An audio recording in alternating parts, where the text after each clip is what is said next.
on and welcome to my channel. In this video segment, I want to show you on a 7600 International WorkStar how to replace an alternator. If you're not a subscriber, hit that little button over to the right, become a subscriber right away. So let's get started. Well, the first thing we're going to do, we're going to check the battery. And you want to make sure the battery, let's pull off this battery cover.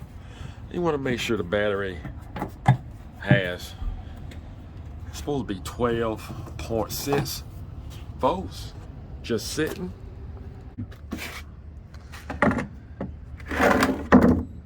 Driver said that he noticed that the voltmeter on the dash actually dropped down to 12.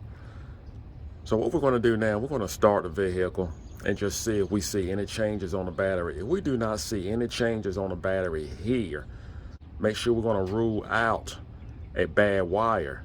So we'll go to the alternator and check the alternator. And if we have the same at the alternator, well then we know we have a bad alternator. So right now we're going to see if we can start the vehicle. And we'll keep an eye on the volt gauge. It did start. It was dragging. So far, it's definitely a sign of a bad alternator. Let's see what we have. Nope, it's steadily dropping. Okay, let's go to the alternator and just make sure that we don't have a bad connection between the alternator and the battery.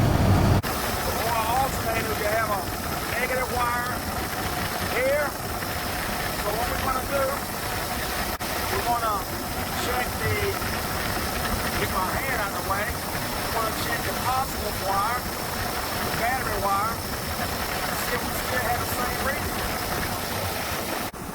The gauge up here, the reading that I got was actually 7.6. So it's actually lower at the alternator. So in that case, we definitely have a bad alternator. So right now, we just basically just riding off the battery. Well, the first thing we're going to do, we're going to disconnect the battery. We need a 14 millimeter for the battery post or a 9/16, whichever you prefer. I like to use some gloves since I'm messing with the battery. And definitely make sure you wear safety glasses. Okay, you're going to have 3 batteries, the average. There is room to have 4 batteries, but I have 3 on my vehicle. And you want to disconnect at the negative post that actually going to the frame.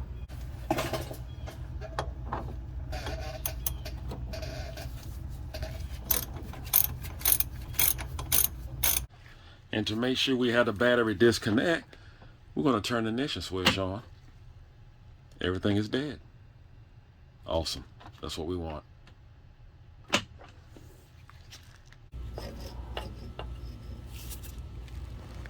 Now, before we remove this oil tube, we have three 10 millimeter bolts that we need to remove for this bracket.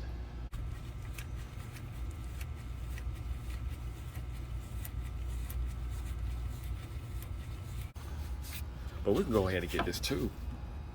We can pull it on up. There we go. Take this off the dipstick tube. And we're going to release it here. And we can pull this bracket out of the way. In the meanwhile, listen, it do not hurt to put a rag over this. I would hate for anything to get down there.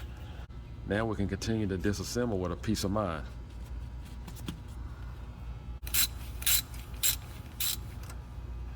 Now someone put this on, and this bracket here, this is supposed to be a bracket. It's supposed to be a bracket that the tube that we took off, it comes off from that tube and actually bolts here. So again, I'm gonna try to see if if the international dealer has that, and hopefully they will, and it's not on national back order. Now we'll remove this nut. Again, 13 millimeter or 1/2 inch socket. Hose is going to the gearbox.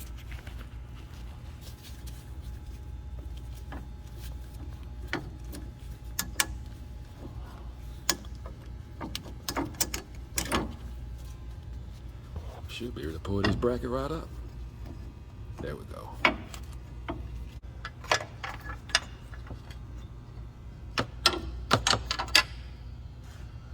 Next, we have a tensioner to remove.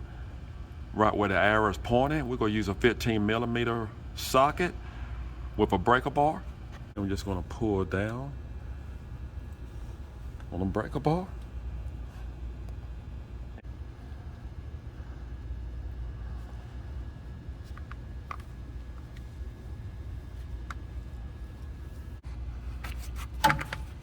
So let's just get this off of here.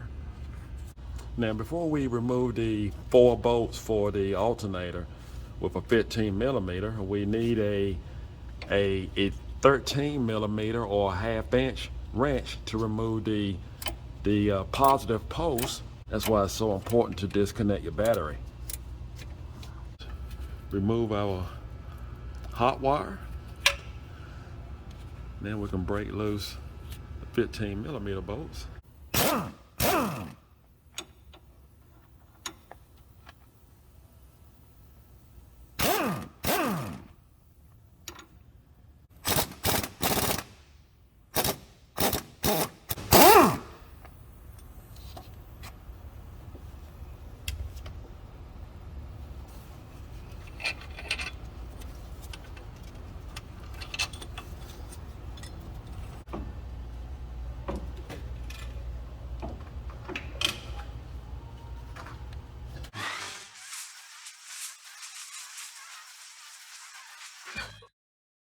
The guys and gals, I want to say one thing. I just want to point this out.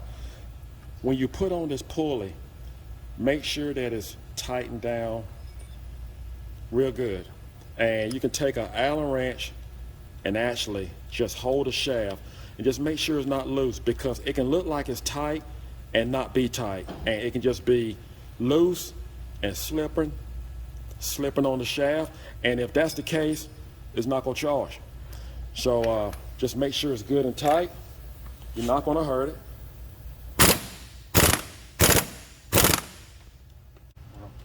Slide it right back through here the way we took it out.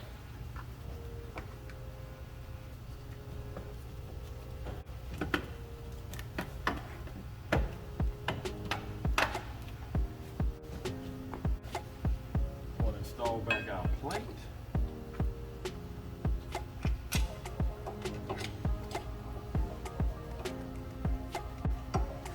Put back our ground bolt.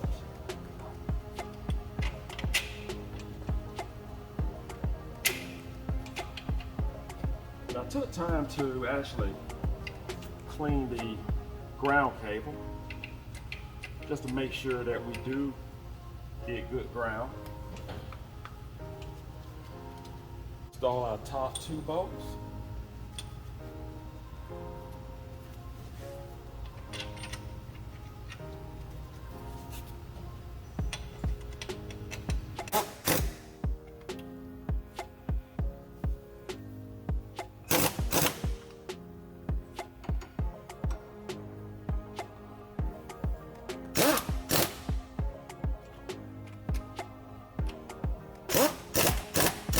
Then we're going to connect our battery wire.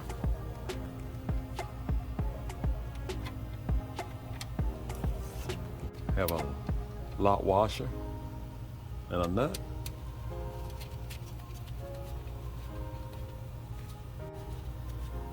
Need a 1/2" or a 13mm. Tighten it up. And let's not forget, we need to put our belt back on. We're going to need a 15mm for our tensioner. One hand on the breaker bar and need a hand on the belt. Just make sure the belt is in the groove.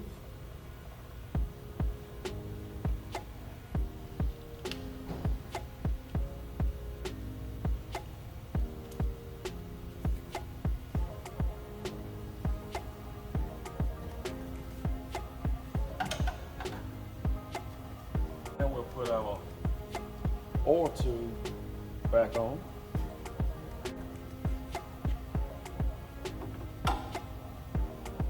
Now I want to say that this tube is definitely an issue because the bracket normally breaks here.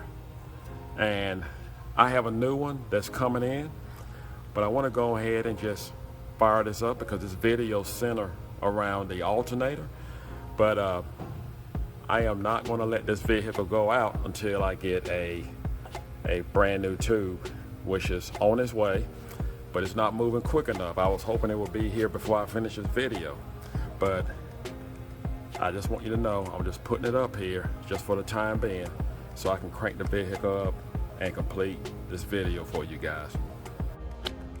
Last but least, let's not forget to connect our ground cables.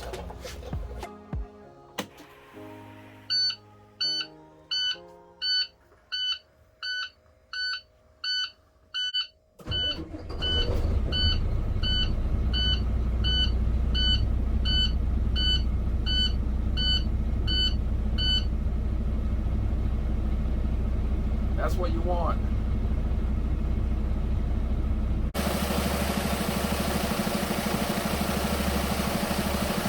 So I'm getting an average of 14.5. Well, that's all you have to do to replace your alternator in your WorkStar International. Listen, think of the money that you actually save. Now, in case you run into any problems, if the alternator is actually charging and the batteries are not charging, there is a loose connection or a broken wire in between. And if you run into that problem, listen, you did the hard part.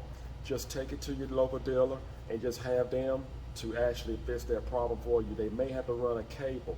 Most likely it's going to be a broken wire in the harness. Hopefully you will not have that problem. I want to thank you for watching. Do not forget to subscribe. Take care and God bless.